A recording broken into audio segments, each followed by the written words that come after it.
নমস্কার, আমি দেবশঙ্কর হালদার আবার আপনাদের স্বাগত জানাই সেই অনুষ্ঠানে, সেই মঞ্চে যেখানে জীবনের হরেক কথা হয়, হরেক অভিজ্ঞতার কথা আমরা জানতে পারি এবং সেই অভিজ্ঞতা অন্যের কষ্টি পাথরে যাচাই করে দেখে নিই। আর এই প্রক্রিয়ার মধ্যে দিয়ে আপনাদের ভেতরে অনেক কথা জমে ওঠে, গলার কাছে অনেক বেদনা, অনেক অভিজ্ঞতা আপনাদের মুখের রেখায় ফুটে ওঠে। আর সেই বলার আগ্রহ থেকেই আমরা পৌঁছে যাই আপনার কাছে এবং খুব বিনীতভাবে আপনাকে জিজ্ঞেস করি, আপনি কি বলেন? আমরা ইতিহাসে অনেক রকম ঘটনা জানি। আমি আজকে একটা অন্যরকমভাবে শুরু করতে চাইছি। ধরুন এই যে চন্দ্রগুপ্ত মৌর্য, তারপরে বিন্দুসার, তারপরে সম্রাট অশোক, তারপরে যদি যাই আমরা গুপ্ত, সেন, পাল, অনেক যুগের খবর পাবো, অনেক বংশ পরম্পরা। আপনারা সবাই খেয়াল করে দেখবেন যে এখানে এই রাজার পরে আর এক রাজা, আর এক রাজা, আর এক রাজা, আর এক রাজা, এইভাবে এগিয়ে গেছে, বা সম্রাট বা সুলতান। কিন্তু এখানে সবটাই পৌঁছচ্ছে ছেলের হাতে, একজন পুরুষের হাতে, মানে উত্তরাধিকার। এইখানেই একটা প্রশ্ন আমাদের মনে জাগছে এবং সেই প্রশ্নটাকে কষ্টি পাথরে যাচাই করবার জন্য আমরা একটা ঘটনার কাছে যাব। ঘটনাটা কি? এক ভদ্রলোক, মানে তিনি বাবা, তার ছেলেকে শেখানোর চেষ্টা করে যাচ্ছেন ক্রমাগত যে ব্যবসাটা কিভাবে পরবর্তীকালে তার হাতে দেবেন এবং ছেলে চালাবে। ব্যবসাটা বাসনের, কিন্তু ছেলে কিছুতেই সেটা সামলে উঠতে পারছে না, বুঝে উঠতে পারছে না, ফলত মুখ থুবড়ে পড়ছে। ঘটনাটা কি আমরা এবার দেখে নিই, তারপর আবার আপনাদের কাছে গিয়ে বলবো এইবার আপনি কি বলেন। দেখা যাক। ছি ছি ছি ছি ছি ছি, তোকে বুঝিয়ে দিল আর তুই চলে এলি? একটু বুদ্ধি খাটা বুক্কা, নইলে সারা জীবন ব্যবসা করে চলবি কি করে? আমার শরীরের এই অবস্থা, এখনো যদি ব্যবসার হাল না ধরিস তাহলে যে সংসারটা বেঁচে যাবে। বাবা, বাবা তুমি এত চিৎকার করছো কেন? একটু শান্ত হও। আরে উপায় না থাকলে তো চিৎকার করতেই হবে। বাবা তোমাকে কিন্তু ডক্টর বলেছে এত উত্তেজিত না হতে। তোর ভাই যা কাণ্ড করছে তাতে উত্তেজিত না হয়ে থাকতে পারি? আজ বাজার থেকে মাল কিনতে গিয়ে পুরো ঠকে এসেছে। আমাদের এইটুকু দোকান, সেখানে এইভাবে গচ্ছে গেলে বাড়িতে আসবে কি বলতো? হে ভাই, কি সমস্যা হয়েছে রে? রেট না বুঝে মাল কিনে এনেছে। তুই ঘরে যা, মা রান্নাঘরে আছে।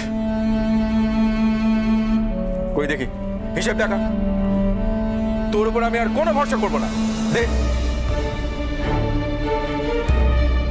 কি হল?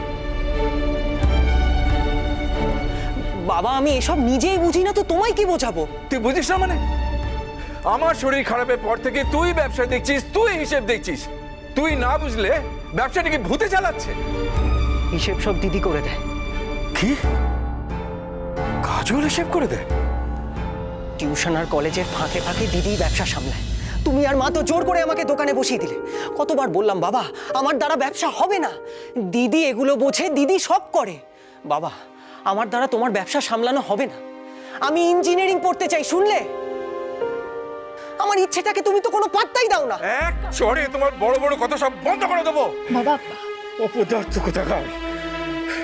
কদিন ঘর বন্ধ হয়ে আছে বলে একদম লায়ক হয়ে গেছে। বাবা বসো বসো বসো বসো বসো বাবা, বসো না। বাবা ব্যবসাটা আমার জায়গাই না। মুখে মুখে একদম কথা বলবি না। বংশধর তুই, ব্যবসার হাল তো তোকেই ধরতে হবে। কেন? যে ব্যবসা বোঝে সে ধরবে।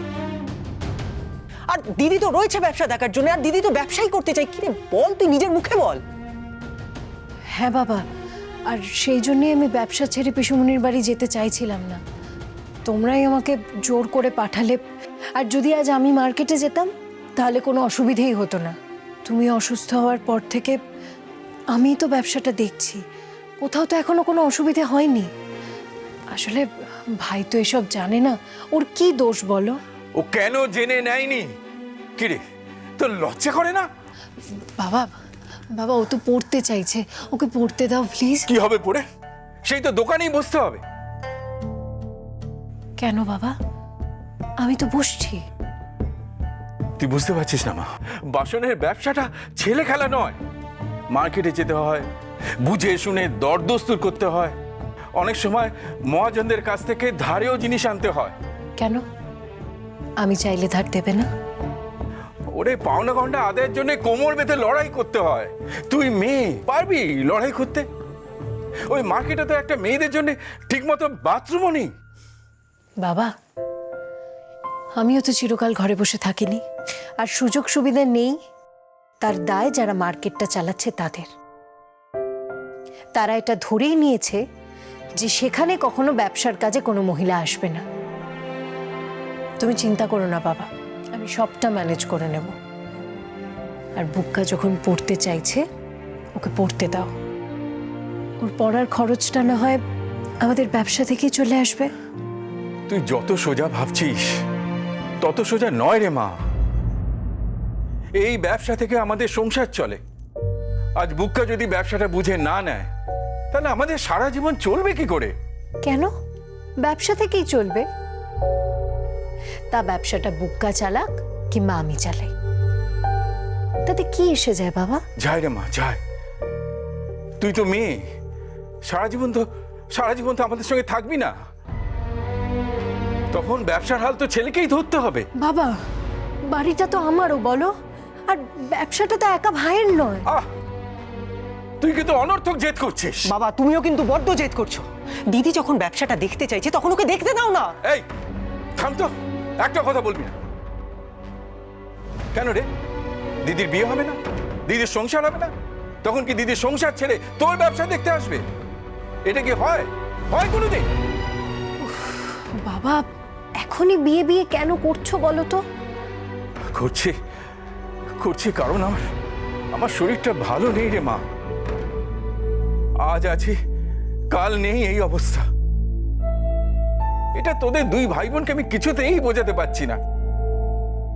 তোর বিয়ে আর তোর ভাইকে ব্যবসায় দাঁড় করানো, এই দুটোই আমার শেষ ইচ্ছে।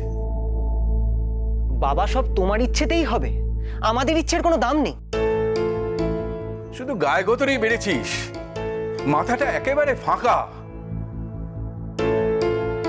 দিদির বিয়ে হয়ে গেলে পর কি খাবি কি তুই? আমাদেরই বা কি খাওয়াবি? কেন? আমার বিয়ে হয়ে গেলে আমি তোমাদের খাওয়াতে পারবো না? ভেবেছিলাম ছেলে ব্যবসায় দাঁড়িয়ে গেছে, দেখে যেতে পারবো, কিন্তু ছেলের সেই ক্ষমতাই নেই। তাই বাড়ির মেয়েকে দোকানে পাঠাচ্ছে, যাকে আমি ব্যবসা শেখাতে চাইনি, বিয়ে দিয়ে পার করতে চাইছি, তাকে কিনা শিখণ্ডী করছে। শোন, একটা কথা কান খুলে শুনে নে, ভালো চাস তো ব্যবসাটা ভালো করে বুঝে নে, এই পরিবারের যোগ্য উত্তরসূরি হয়ে ওঠার চেষ্টা কর। আর দিদিকে একদম বিরক্ত করবি না, মনে থাকবে? বাবা, আমাকে এতটা বড় করে দিলে। মেয়েরা পরই হয়, উত্তরসূরি হয় ছেলেরা। এটাই জগতের নিয়ম, আর এটাই সংসারের নিয়ম।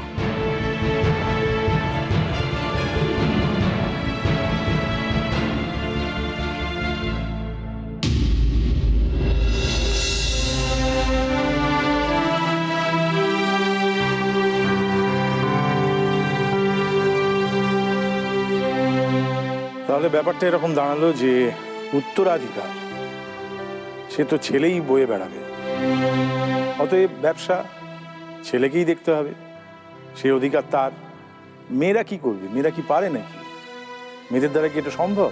তারা তো অন্য বাড়িতে যাবে, সেটাও তো সত্য। আপনার কি মনে হয়? আমার এখানে মনে হয় প্রথমে ছেলে মেয়েকে মান্যতা দিয়ে তাদের মনের কথাগুলোকে শোনা। কিন্তু আপনার চোখটা চিকচিক করে উঠলো কেন এই ঘটনাটা দেখতে গিয়ে? কি মনে পড়লো? যে এই ঘটনাটা আমার সাথে ভীষণভাবে মিলে যাচ্ছে। কেন? আমার হাজবেন্ড একটু অসুস্থই আছে বলা যায়। আমার ছেলে ইঞ্জিনিয়ারিং পড়ছে, বিটেক। মেয়ে আমার হসপিটাল ম্যানেজমেন্ট পড়ছে।